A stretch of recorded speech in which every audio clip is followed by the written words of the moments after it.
Tonight, VDOT is trying to reduce the number of crashes involving deer on Interstate 64. State researchers are testing out several safety projects in Central Virginia after spending 2 years watching how wildlife behaves along the roadside.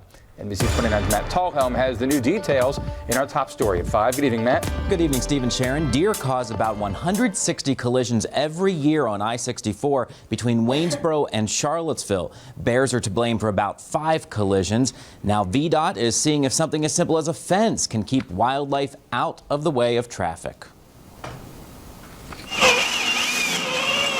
The collision repair crew at Taylor's Auto Body Shop in Charlottesville is keeping busy from crashes caused by wildlife. Right now we have about 50 cars in progress, and about 20 of them are deer hits. Deer hit here and then went down the side of the vehicle, so a lot of body damage on this. Marcy Lira with Taylor says this repair, So you can see all the deer hair inside there, totals about $5,800. It can do a lot of damage. We've seen vehicles in here where it totals the vehicle. We have a huge problem with deer crashes in the state. VDOT researchers spent 2 years studying crashes and roadkill along I-64 between Waynesboro and Charlottesville.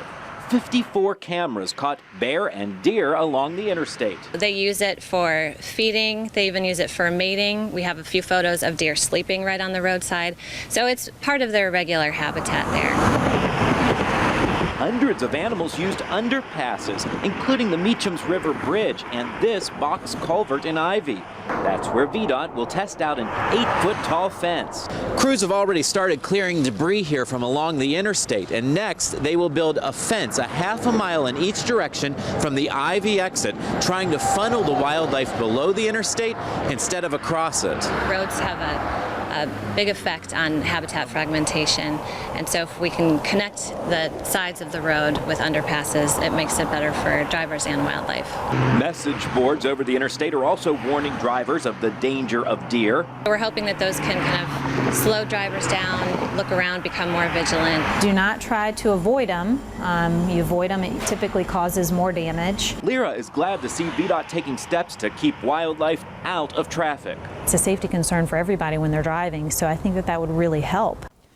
VDOT also plans to install fencing in the spring to guide wildlife to a crossing at Meacham's River.